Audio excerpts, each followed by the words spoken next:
Hi, I'm Scott. Welcome to Synth Stuff. Today we're going to be talking about the do-everything synthesizer that can do just about anything, and some things you probably didn't know that a synthesizer could do. And that is the Hydrasynth. Coming up.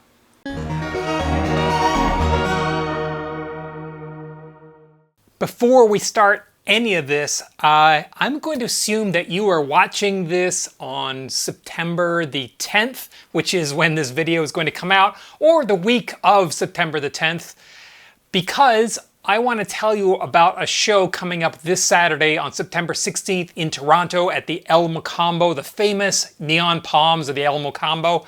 Good friend of mine, his band is playing the Slave to the SQUAREwave. It is their 25th anniversary show.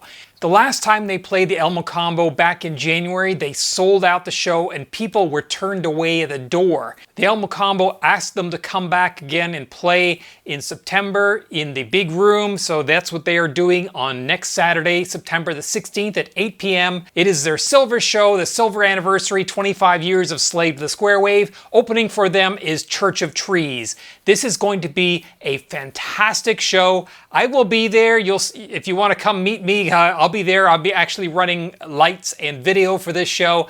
Come say hi. This is going to be one that you do not want to miss. I have had a little bit of a hand in the planning of this show. I think this is going to be the greatest Slave to the SQUAREwave show you have ever seen. Everything about this show is just going to be absolutely amazing. If you've never heard of Slave to the SQUAREwave, you are missing out. If you are anywhere near Toronto, that means Buffalo, Erie, Syracuse, anywhere in Southern Ontario, get yourself to the El Mocambo this Saturday the 16th. I'll put a link for tickets down below. I highly suggest you get tickets in advance because there's a good chance there aren't going to be any left at the door again. And you don't want to get there and be disappointed. So again, Slave to the SQUAREwave, come see me and my friends play an amazing show. These guys kick ass. So yesterday I met a guy who, he said, yeah, I play guitar and drums. I'd like to get into keyboards, but I play out once in a while with some friends, and I want to have something that I could play, maybe some piano, an electric piano and that sort of thing. And then he asked me, if you were going to do that and you could keep only one synthesizer that you own, which one would it be? And I thought about it and I thought, Montage. And I suggested, maybe the ModiX might be what you're looking for because it can do all those things really well and it can do a lot of other things too. And then he said, is that a synthesizer? Because I'd really like to learn how to make sounds with knobs. I want lots of knobs so I can like a Moog, he said. Moog, he said Moog, but so he obviously wanted to do something like on a Summit with lots of knobs where you can actually create sounds. Well, that's not really a ModiX or a Montage. Yes, you can do it, but it's not as hands-on as knobs like you have on a VA or a true analog synthesizer like this one is perhaps as well. And I said, well, those type of synthesizers don't really make piano and EP sounds. And then I thought, wait a second, no, there is one. It's the Hydrasynth. The Hydrasynth can do all of that. And so I said, well, you might want to look at the Hydrasynth. And here's why. So the Hydrasynth has enough capability that it can emulate acoustic instruments in pretty similar ways that an actual physical modeling synthesizer does. For instance, the factory preset A11 is called Deluxe Piano, and it sounds like a piano.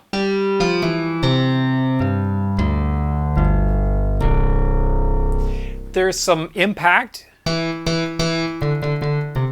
it does get brighter when you play it harder.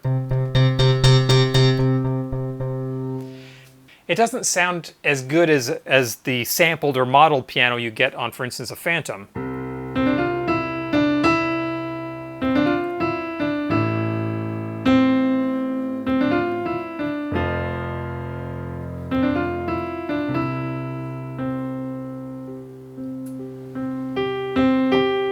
So that sounds real because it is actually, is that one a sample? Yeah, that is a sampled piano. So it's a physical recording of a piano that it's playing back the sampled notes. So it doesn't sound as good as that. And this does have some macros. You can change brightness, make it detuned, change the chorus and reverb, maybe the tone a bit.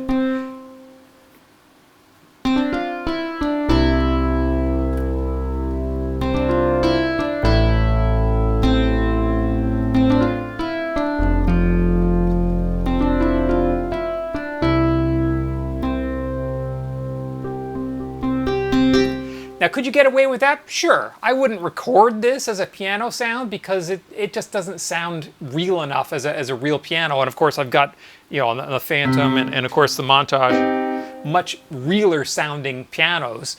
So this is not what I would use as a go-to for a piano. But if you are playing live and you only got one keyboard to bring, the Hydrasynth can definitely do it.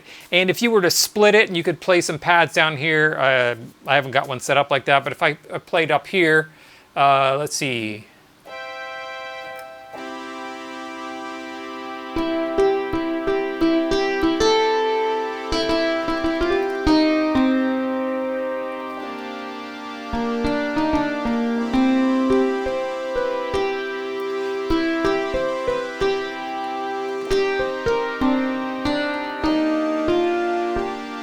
And in the mix with, you know, pads and maybe drums and bass behind it, that's a perfectly acceptable piano.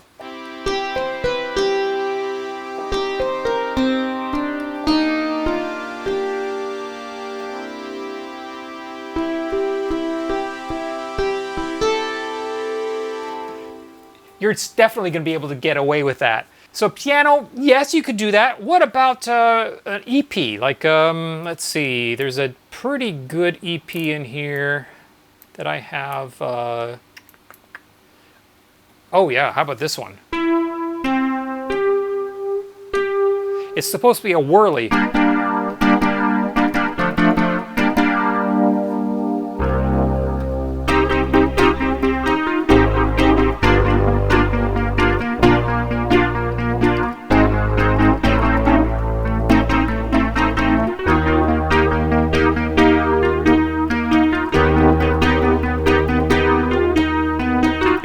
I don't want to play anymore. I don't want to get a copyright strike, but you get the idea. That sounds like a whirly. Maybe not down below as much.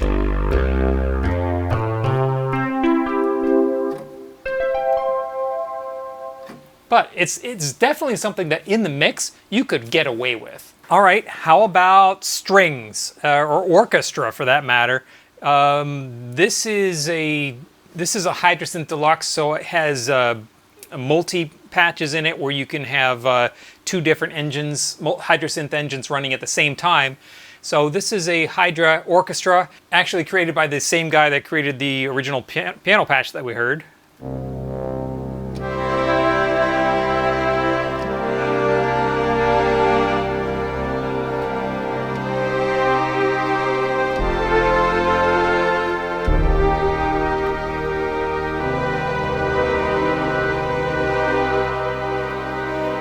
And you can adjust the sound of the trumpets, trombones, strings, if you want just strings. Want to bring some trombone in, trumpets. You can change the envelopes. There's trumpets. I mean, it sounds like strings to me, but bring some trombone. But the idea is that all together,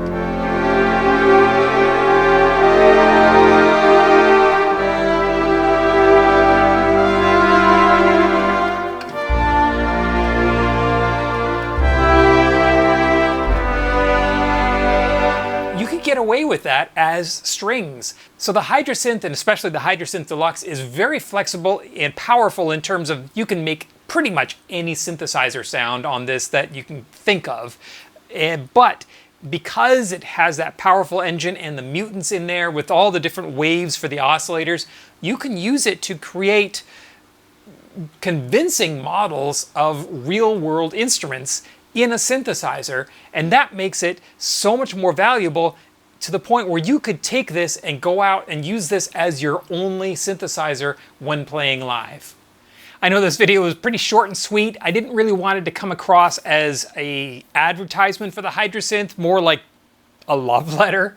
And yes, I do really love the Hydrasynth. I've loved it ever since I got my very first one when it first came out, the original 49 key. And people do ask me if I could only keep one, which one would it be? And boy, is that a hard question, because I'd be really torn between the Montage and the Hydrasynth. Well, if I could only keep two, then yes, Montage, Hydrasynth. The Hydrasynth is for sound design, for programming, for just making out there crazy sounds. Just, you can do anything your mind can come up with. Definitely the Hydrasynth, plus the poly aftertouch and the ribbon controller make it such an expressive synthesizer. And then the montage can just do absolutely everything. It's a beast of a synthesizer. I can't imagine not having the montage. I just use, I mean, obviously I use it because it's right here. It's my main controller keyboard. I use it #1 for everything. If I want drums, if I want piano, if I want strings, I want guitar, whatever I need, the montage can do it. If it comes to synth, then Hydrasynth, you know, is usually my go-to synth. The others are great. They all do different things. I mean, Roland has a Roland sound. Summit has that beautiful reverb and a very, very programmable. Really sounds like a Prophet to me more than the others. And every one of these does something different, which is why I have them here.